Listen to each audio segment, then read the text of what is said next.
Hi, my name is Vlad and our team welcomes you to the MotoPhD channel.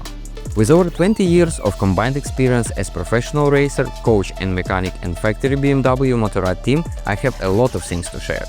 So don't hesitate and improve your knowledge to PhD level with us.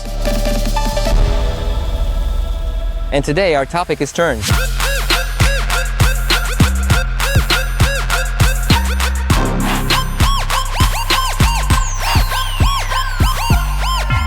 A motorcycle only turns when it leans, period. And the main way to do this is, of course, countersteering. Yep, that's the weird thing to explain, especially to beginners, when you push the handlebar in the opposite direction from the turn you want to make, and yet the motorcycle still turns. A motorcycle physically cannot turn without countersteering. The question is whether you do it consciously or not. If you do it consciously, it means you do it effectively. Countersteering is not the same as counterleaning. These are completely different things, and you shouldn't confuse them. When countersteering, your task is to push the handlebar away from yourself, but by no means to hit it. What's the difference between a push and a hit? A hit is a quick, short action that has its own force. A push, on the other hand, is a longer movement that gains force as the movement continues. And it's absolutely wrong to keep pushing the handlebar throughout the entire turn. Your task is to apply pressure just until the motorcycle takes the desired trajectory. And usually, this happens by the middle of the turn, provided, of course, that you've chosen the right steering point and the right steering intensity. But countersteering does have one small downside compared to the second steering method. You'll always end up leaning the motorcycle too much. We lean the motorcycle because we're counteracting the centrifugal force that tries to push us outward when going through a turn. And the classic way to counteract it is by leaning the motorcycle. But you have to understand that the more you lean the motorcycle, the less grip there is between the tire and the asphalt. Accordingly, there's a higher chance that on bad asphalt, uneven pavement, or wet roads, you'll end up.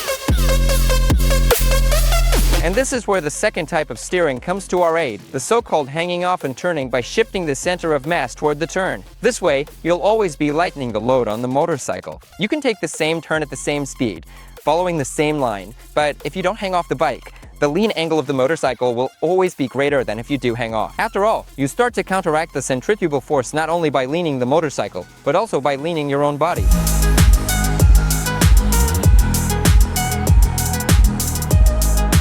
How do you hang off correctly? Your goal is to move your head to the side. I'll explain why in a moment. Not forward, not backward, but strictly to the side, aiming to straighten your outside arm. But here's an important point. Your arm is not your lever. You don't move yourself with your arm. Your lever is your back, and it's with your back that you should stabilize yourself. The lower part, use your legs. The upper body, use your back. And as you try to straighten your outside arm, the arm is simply an indicator of how much you're hanging off.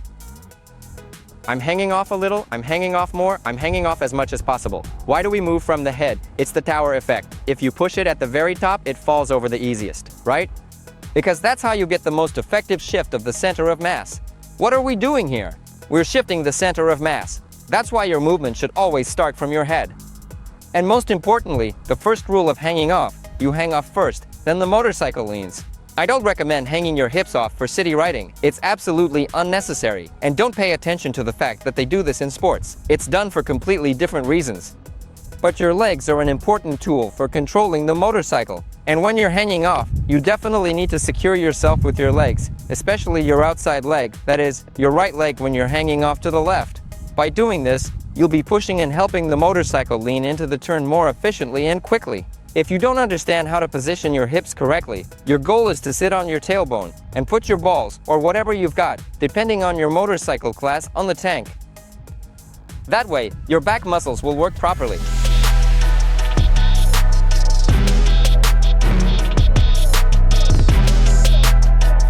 Always try to take the widest possible entry into the turn and choose your steering point and intensity so that you exit the turn narrowly. In the middle of the turn, your goal is to cut it, shift over to the left side of the left lane. And to do this properly, you need to pick the right steering point. That's exactly what I want to focus on right now. Your steering point should be such that, without making corrections, you try to do about 70% of your steering in a smooth arc as you enter the turn. And in this particular case, you can effectively treat this cone, or a curb, or indeed any other distinct city boundary as the precise beginning, the very middle, or even the absolute end of the turn. Ultimately, it all significantly depends on precisely where your motorcycle is positioned when you carefully pass this specific boundary. So, always try to treat any boundary as the end of the turn. In other words, take the widest possible line and start steering earlier. This will make your ride simpler and, most importantly, safer.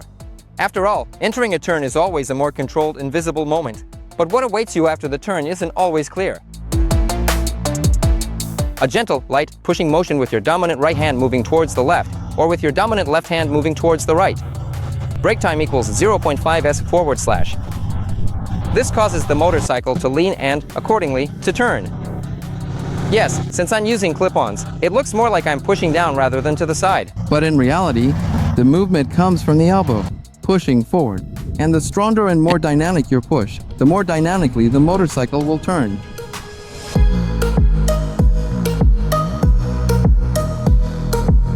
At first, just try it without putting pressure on the handlebars.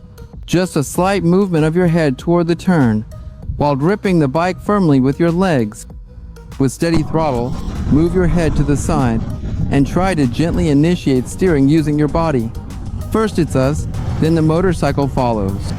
First we shift our weight, then the motorcycle follows, and we try to turn smoothly because of that. There are many variations of these exercises, and at first, the movement itself won't seem difficult. But achieving the desired effect in precise cornering, especially if you're not steering with the handlebars, isn't easy, and this needs to be practiced.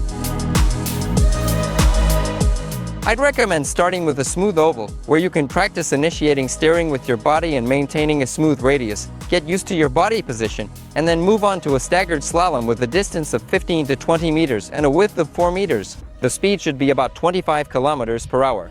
This exercise becomes more challenging as you increase the speed while going through the slalom. The main focus is not to turn the handlebars, but to maintain a circular turn and initiate steering solely with your body, not with the handlebars. The classic figure 8 in a tight radius should be done exclusively using countersteering. Our goal, initiate the steering and maintain the radius. But remember, don't put pressure on the handlebars as you go through the entire turn, just relax your hand.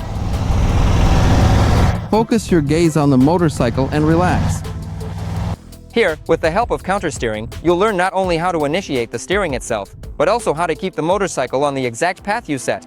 But remember, don't jerk the handlebars, and don't apply pressure throughout the turn. You need to limit your space and learn to steer at speeds up to 25 or 30 kilometers per hour within 5 meters. That will be an above-average result. Thanks to this exercise, it's very easy to develop quick and precise steering.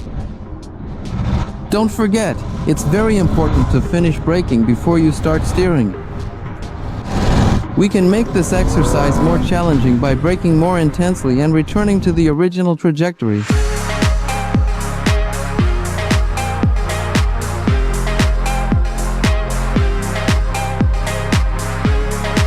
The exercise is called universal.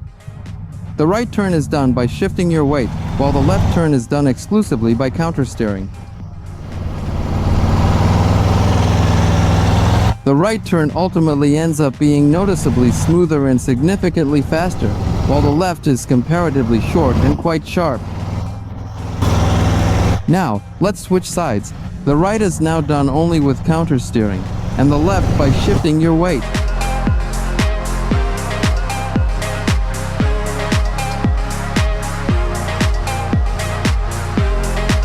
Countersteering is used for sharper, shorter turns, but shifting your weight is best for smoother, longer curves. When you shift your weight, nothing stops you from combining both steering methods. This way, you'll always have much more ample room to maneuver and to lean the motorcycle in case of an unexpected emergency situation. It's certainly not ideal to try to avoid a pothole just by shifting your body weight and attempting to lighten the load. And at the very same time, it's absolutely not optimal to ride onto a flower bed and perform countersteering 3 or 4 times just to effectively get through it. Steer, lean, try things out, experiment, and remember, if you're a beginner, a practice slot is the best place to learn any motorcycle skill. And if you're an experienced rider, it's the racetrack.